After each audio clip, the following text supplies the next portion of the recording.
Hello, everyone. It's Catherine Coley from Binance US back again with another AMA. And today I've got an exciting guest, the CEO and co-founder of Band Protocol, Soravis. We're so happy to have you on and really excited to learn more about Band. Likewise. Thank you so much. A pleasure for me to be here and talk to the US audience. It's amazing. So we've seen such an adoption of Band in the last year. For instance, it was able to be listed on Binance US. And I want to zoom back a little bit and learn about how you got here and know more about your journey to creating Band. Sure. So my crypto journey actually began around 2013. That's when I took my first cryptography class with Dan Boney at Stanford. I'm an engineer actually by background. So I did computer science for my undergrad at Stanford. That's sort of when I first came across Bitcoin. And totally fell in love with the whole ethos of decentralization, right? And the future of this decentralized future. And so that's when I first began investing in Bitcoin. And then fast forward around 2015 to 17, that's when I began to dig more into the industry, learn more about different solutions. That's when Ethereum came around, right? And that's when a lot of the decentralized application ideas start to take off with many different projects back in the days. And me and my team, my other co-founders who are from MIT, began developing some of the smart contract, tinkering around with many different ideas from decentralized lottery, Powerball, because we in Thailand also want to play Powerball, right? And people around the world want to do that. So we tinker around with that idea. We try to play around with stable coin idea, and every single time we play around with different concept, right? Whether that be finance, whether that be gaming, every single time we came across the same problem, which is this Oracle problems, right? Where any smart contract living in the blockchain world cannot access any information outside of that world. And that sort of make the use case fairly limited. And from us or any particular project to build their own Oracle solution, it's fairly difficult unless you want to do it in a centralized manner, right? Which sort of defeat the whole purpose of this smart contract world. And that's sort of why we began to dig deeper into this Oracle problems because it's such an important infrastructure, right, for the entire industry. And as you mentioned, we advanced from 2017 to 2020. I think we see a lot more solutions getting adopted. From stable coin to lending, money market protocol to derivative and other many financial products, all of which will require some sort of degree of reliance on an Oracle solution. And that's why, as one of the more prominent solutions, I think we're gaining a lot more adoption recently because everyone realized the importance of decentralizing that data component part of the protocol, and at the same time, I think a lot of newcomers obviously don't want to reinvent the wheel, right? And that sort of helped a lot with the growth of our Band protocol recently. Awesome. Well, I have a couple questions. One, who else was in your class in cryptography in 2013 in Stanford, and have you kept in touch with them? Right. So actually, I don't really recall exactly who was in that class. But I know for sure at least two of my classmates are still quite active in crypto. So one of them is Do Kwon. He's right now a CTO of Terra, which is like one of the biggest stable coin in Korea. Also top 100 cryptos, really having a lot of adoption in Korea and expanding globally as well. So that's one funny story. So I know him for 10 years, still keep in touch. Another one is, can't remember his name. Skip my mind. It's okay. I imagine that classroom being kind of like there's actually quite a few around for crypto excellence. So yeah, that's right. Now I remember Tom Schmidt. Yes, Tom Schmidt. Yes, so he's also from Stanford, same class as me. So I know him way back then, and then I just realized he came in. He was at 0x before, and now he joined Fund. Right, I think he joined Paradigm or Dragonfly. Yeah. And I bet your professor, do you still keep in touch with him? That's right. Yes, Dan Boney. He is also quite active in crypto, actually. I think he is advising a couple of projects as well. That's pretty great. It's nice to know kind of where you came from and what's happened since.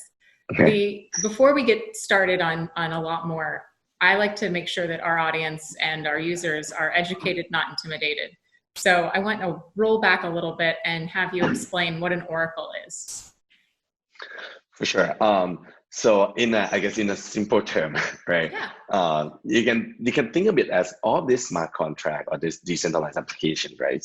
They are basically just machine, right? They are machines. And if they are machines, it's impossible for them as a machine to know information that live outside that machine, right? Think about vending machine. It has no way to know whether it's raining outside or not, right? Somebody has to feed that information to the machine itself. And I think this analogy applies to the same with crypto world, right? All these smart contract and decentralized applications have no way to access information outside of the blockchain, right? So somebody has to act almost like a middleman to connect that data outside of the blockchain into the blockchain itself, so that these contracts can consume that and use that data within their logics, right? Whether that be price of Bitcoin, Ethereum, and other cryptocurrencies, whether that be price of stock, commodities, whether that be even gambling, like sport event, right? Result of sport event. These things do not exist in the blockchain world. Somebody have to feed that information, and then as an oracle, again, oracle act as that solution, right, to bridge that data into blockchain itself, and that will enable a lot more use cases, and also making sure all these smart contracts are fully decentralized. So what are some of the data points that you're feeding right now, and what are the ones that you assume you'll be building out in the future? Right. So right now, we have been concentrating a lot on the cryptocurrencies price feed, right? And that makes sense because again, a lot of the current use cases around lending and money market, stablecoin, are revolving around cryptocurrency price, right? So we have been really, really focusing on that in terms of make sure the security is 100%, because again, people can lose millions and millions of dollars because of that. So that's what we have been focusing on. I think for the next few months, we're going to be focusing a lot more on in terms of other real world data like stock prices, commodities, as we see a surge in use cases in these synthetics or derivative tokens, right? I already have a few more projects that we have been working with, and we're going to be refining that quite a lot in the next few months. And at the same time, also, we are seeing a lot of surge in gaming applications. I think people see NFT, Axis, which is on Binance recently. A lot of these will depend a lot on random number generators, right? And that seems trivial, right, to generate some random numbers, but it's actually really difficult to do that in a decentralized manner. So you need somebody to feed some of that information as well. So Oracle will act as a bridge. That would be another one that we focus on. Awesome. Thanks for that background. There's still a little bit more we need to learn from you, and that's really what made you build BAN protocol. What was kind of your strategy and vision behind it? Right. So again, I think for us, right, if we want to contribute to the blockchain industry, we want to make sure we build as an infrastructure layer, right, such that it helps bring blockchain to more mass adoption quicker. And Oracle, again, is one of that key infrastructure. Back in the days, of course, in 2016, 17, Chainlink was the only solution, right, in the market. And we think, of course, the design space is huge, and there's, of course, room for more players. I think as you've seen recently as well, I think now we have over 6-7 players in the market, right? And so that's one of the motivation for us that, we want to build infrastructure level, I guess, protocol, and we want to help this industry move forward. And I think being at that level really help a lot. As we talk to many developers, we actually help them to speed up their product, basically time to market for many different products. And I think that has been quite a big motivation for us.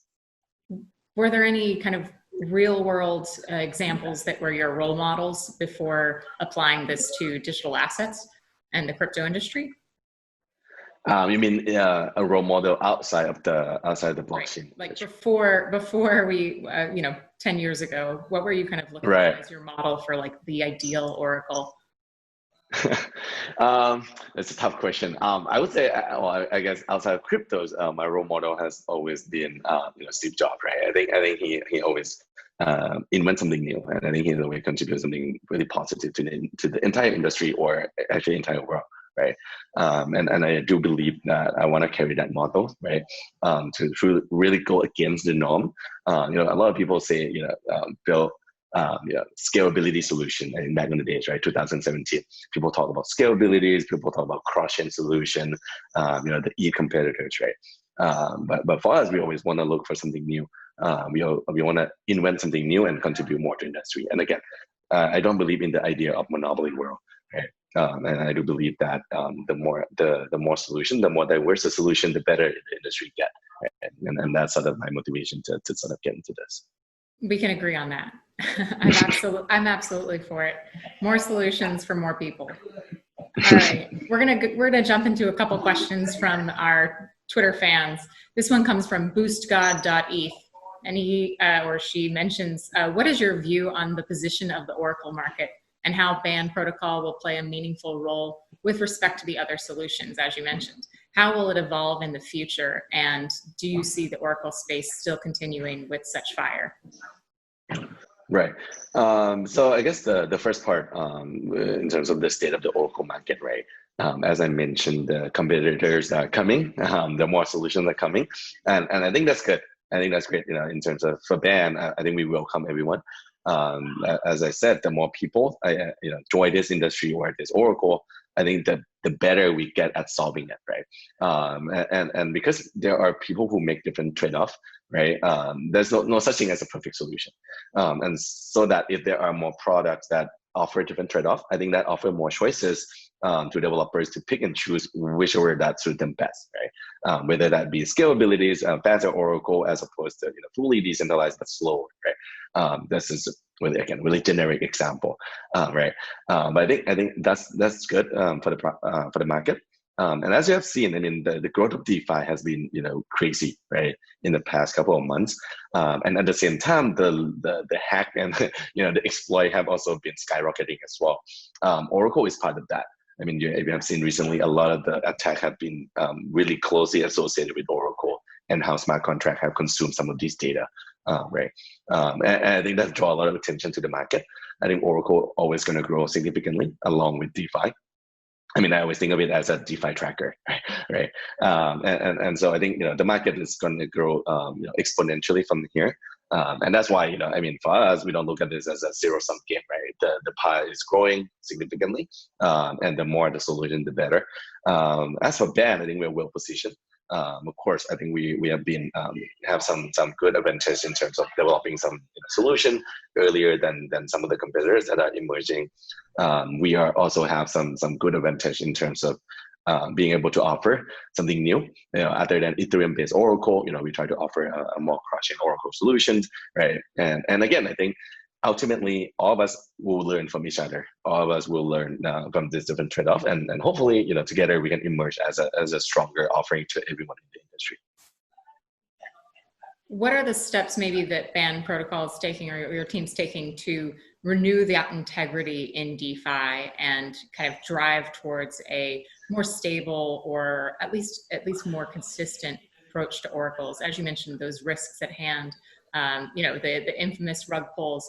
How can we be building in a way that's enhancing the integrity of the industry? And what are you guys thinking about in that respect? Right. So I think as an oracle, right, I think bringing the data from off-chain into the blockchain itself, I mean, it's actually pretty easy, right? Somebody can report that, right? Just cite the data, put it on-chain. I think that's pretty trivial. The harder part is how to make sure that these data are fully decentralized, right? That we don't need to rely on one particular party, whether that be us, BAN Protocol, as a company, or any particular data provider, right? And at BAN, I think we try to optimize for that by basically building a lot of redundancies at multi-level, right? One at the data source level. So we have been working closely with a lot of the actual data providers at the data source level, though that include Binance, that include CoinMarketCap, CoinGecko, other data providers, to make sure that they maintain a good API and connection to make sure they can serve the data correctly and on time, right? So that's the redundancy at the data source. At the same time, somebody got to bring that data into the blockchain, right?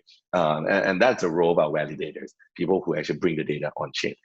So that's something that we want to build redundancy again by having a lot of validators who look at these data together and then report that data, right? So even if one validator or a subset of them try to cheat, that would be really difficult to actually manipulate the data itself, right? And to ensure that our validators on BAN chain essentially have to stake the BAN tokens as a collateral, right? So think of it as a money equivalent of collateral, such that if they cheat it, if they actually game the system and try to attack the system, basically 51% attack, they stand to lose a lot of money from that, right? And that percent, I mean, that's over hundreds of millions of dollars with the ban being staked. And that's really important and critical for the for other people to really trust our system. Well, I guess it's ironic. Trust in the sense that you don't have to trust me, you have to trust ban, but you trust that the economic worked such that the validators will not cheat. Because it doesn't make sense for them to do so. Verify, exactly. So are you able to share a little bit about who are the validators, or who are the types of groups that are validators on Band Protocol? Sure. So I think over half of them, we have almost 70 validators now globally. Over half of them are actually quite professional, great validators. So some of these validators are also big validators in the Cosmos ecosystem, in the Polkadot ecosystem, Icon, and many other layer one blockchain solutions, basically all the staking blockchain, right? And that's really important because again, these validators, I guess you can call it enterprise grade validators. One, they have the technical know-how. Two, they have reputation at stake, right? Because they basically do a lot of this staking across many different chain. And three, in terms of the economics. So not only they stand to lose some of the band values, if they actually collude to attack, obviously other protocol will not stand by and say, okay, we're still going to trust you, right? They stand to lose even more than that. And that sort of add even more economic integrities into band protocol itself. And that's why we've been working closely with a lot of these validators, enterprise grade validators, right? And at the same time, of course, because the nature of being an open blockchain, right? Any community members can also join as a validator. So that's the other half of them, right? And that hail from everywhere from Brazil, Thailand, Japan, China, US. A lot of people around the world contribute to BAN in the form of being staker and contribute work to our ecosystem. If folks want to learn more about how they can become a validator, where should they go to learn? Sure. I think our website is always have a lot of information. Bandprotocol.com. Our Mediums has a really detailed guide in terms of how to join that. And if you're lost, of course, Telegram and Discord. I would recommend Discord, given it's a technical questions. We have a channel for validators dedicated solely for them. So that's awesome. All right, we're going to get to another question. We've got this one from Brad Huston. He asks, what is the likelihood that Band will develop strategic partnerships with large, well-known mainstream financial and tech players in the same way that Link has forged relationships among other big tech players? Right. That's a lot of adjective. Getting right to it. Yeah, exactly. Right. A lot of good adjective there. So I think for us, right, I think I have done a lot of area like this. We always say that, from recently we upgraded our band chain from phase 0 to phase 1, right? And our Oracle solution for public API. The next focus for us over the next few months is to enable more access to private API. So a lot of these API behind paywall, obviously associated with a lot of that players that was mentioned in the question, right? The normal tech players or mainstream financial players. We've been working on that. Obviously, we cannot name names, but we are always looking to bring, again, our goal of signing Band is to bring mass adoption to blockchain industry, and that would be impossible without working closely with some of these big companies. Of course, the lead time is longer, right? Given that they are much more established with the protocol of dealing with startups, but we are on our way there. We always wanna drive more adoption, and as I said, to get to phase 2 of Band, we need to work with them, and we're in the process of doing that, and we're really excited for it. I think stay tuned for that. Awesome. Is there a geography that gets you most excited about Band's development? Particularly an area around the world that you see high rates of adoption or people really buying into it? Right. I think I segment them into two parts. In terms of the data source, right, getting the data in, I think I'm really excited about US actually. So, we've been working with many big US entities in terms of bringing the data into blockchain, right? So that a lot of these smart contract can consume them, right? So I think we are seeing much more reception around that. And somewhere in Southeast Asia as well. But of course, US has a much bigger region and audience, right? So I'm quite excited for that. On the other hand, if you talk about smart contract and DeFi, I think a lot of people talk about Western projects, and rightly so, because they have been leading the way, right? But also we have seen a big surge in a lot of the Asian players, whether that be China, Korea, Thailand. We're seeing a lot more prominent projects coming up, and we've been working closely with them. So I think for us, in terms of adoption and from the demand side of things, we are quite bullish on that part. That's one of my favorite parts about crypto is the conversation is global, but the adoption can be local. And if you haven't noticed, I'm a big fan of the US. So I have a lot of confidence in America leading the way for adoption as well. So this is a question that comes from Decrypted20. What changed after the recent full activation to the Oracle mode? And then he follows up with a keep it up, guys. It's a small bit of encouragement. That's good. So yes, so recently again we switched our mainnet so that we enable fully decentralized Oracle, right, on band chain. The task hasn't been trivial, honestly, from a technical perspective, right? Almost like upgrading ETH from 0.0 to new version, right? When you have a lot of things on production. So that hasn't been easy, but I think what we really look forward to is that right now we're in the process of migrating a lot of projects that used to use our more centralized version of Oracle into this fully decentralized version, and that will lead to basically on-chain revenue and on-chain basically value flow, right? Similar to many other DeFi protocol, where a lot of people can now actually see on-chain activities, transactions, and revenue generated, which ultimately will flow back to all the people that stake the tokens to secure the network. And I think that's where we start to see a big fundamental being going up, right? Instead of just, hey, we have a new post on Medium, right? Now you can actually see and inspect activity on chain, whether that be Oracle data, whether that be transaction, and how that flow through in terms of the value to the band, ecosystem. I think that's really exciting for me, and that's something that we will pay a lot of attention to over the next few months. You follow my mantra, don't blog about it, build it. That's right. All right, this one comes from Kudlow of Link. It asks, how does Band ensure the accuracy of pricing data in a decentralized manner? You mentioned a couple steps earlier about kind of the decentralized efforts, but maybe break it down even more on the accuracy side. Sure. So yes, agree. So I think in terms of pricing data, right, in a decentralized manner, again, to break it, I think what I mentioned before actually answered this question, but to sort of dig deeper, again, in band protocol, right? In order for validators to report the data, one, they have to stake the tokens. And then when people request the data, they actually select a subset of that validators. So let's say we have 100 validators and they ask for 20 validators.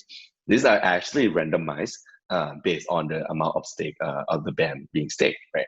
So that means you will have some people that stake a lot of band, some will stake much less MAC tokens, right? And that sort of increase the likelihood of people not able to game the system, right? Because ultimately you don't know who's going to report the data beforehand, right? You need to actually, if you want to game the system, you need to bribe everyone, right?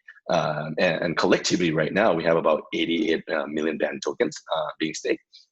That's basically around even more than $500 million, right? And I don't see that happening soon, where some malicious actor will sort of bribe everyone, over that amount of money and try to game the system. I think that's really difficult and almost economically impossible and not justifiable to do so, right? And to ensure accuracy, again, because a lot of these validators are selected at random, you need to game more than 51% of them, okay? And that's just almost impossible to predict. Right? I have a tough question for you. You're pulling the data from a lot of these aggregators that are pulling the data from mostly exchanges. Is there something to be said that we're not accounting for the prices on OTC into the activity that's taking place through our oracles? Mm-hmm. Meaning we will not be able to capture the OTC price that are not live on exchange, right? Right. Which can and may take up a large percentage of the actual activity that's taking place in crypto. Agreed. So I think that's a fair point. I think for us internally at Band, we also have basically a research team who conduct a lot of this risk analysis, right? And I think to break it down, I think there's two things. One, we need to realize that market is actually quite efficient. So in the past, couple of years, even years, right, time frame, we actually don't see a diverse price being offered from OTC versus the spot price on big exchange like Binance, right? It's almost impossible because a lot of these OTC desks are also prop trading firms.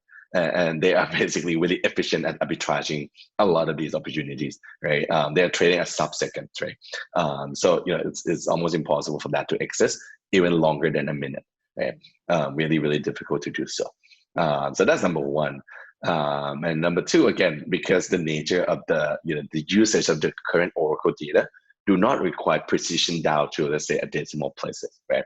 And in many cases, they tolerate up to basically even 5 to 10%, unless you have a really big flash crash, right? Then that's not going to happen, right? And so that's why we don't have to get down to decimal places accuracies, as long as we get to the right numbers where a lot of people can agree to, which I think people can agree to based on a lot of the different data on different exchanges. It's something that we are not too concerned about right now. But as I said, we do have a team of researchers who do a lot of these risk analysis to make sure that we provide the right data as much as possible. Awesome. It's kind of a futuristic question anyways. I think we're still kind of, or I guess this is a question for you too. Do you still think we're in the early days of Oracle development? And do you see this being a like 5-year to the peak of full maturity for Oracles, or 50 years? Right. So I think that question also applies to the whole crypto industry, right? Again, because you could also put in your own job security by saying it takes 50 years. That's right. But no, I think again, ultimately the usage of Oracle sort of grow with the usage of smart contract. So if you're saying to yourself that smart contract are still in early days and nobody really use it right now, and it's really niche, then the answer also applies to Oracle. And as more usages grow in smart contract world, the more so with the Oracle usage. Now, nobody can predict how much that's going to be. But of course, for me, I'm really bullish, right? Right now, we're still scratching the surface in terms of the DeFi that we're seeing.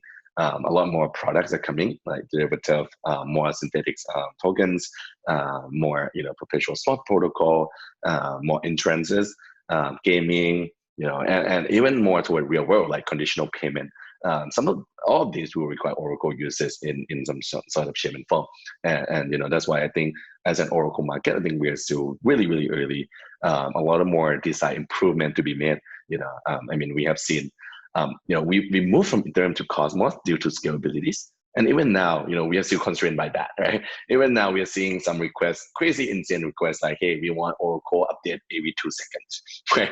And that would consume almost like 15% of our block space, right? And that's insane because that's just one particular project, right? So even then, It's still pretty insane that it's 2 seconds when most of trading is even on nanoseconds or beyond. So exactly. That's right. Yeah, I mean, this is not even extreme. I mean, there has been some requests from like project on Solana, for example, that needs sub-second, right? And that's insane, right? And so research has still been conducted. There are a lot more improvement to be made to optimize for speed, to optimize for decentralization, and to optimize for different blockchain and purposes.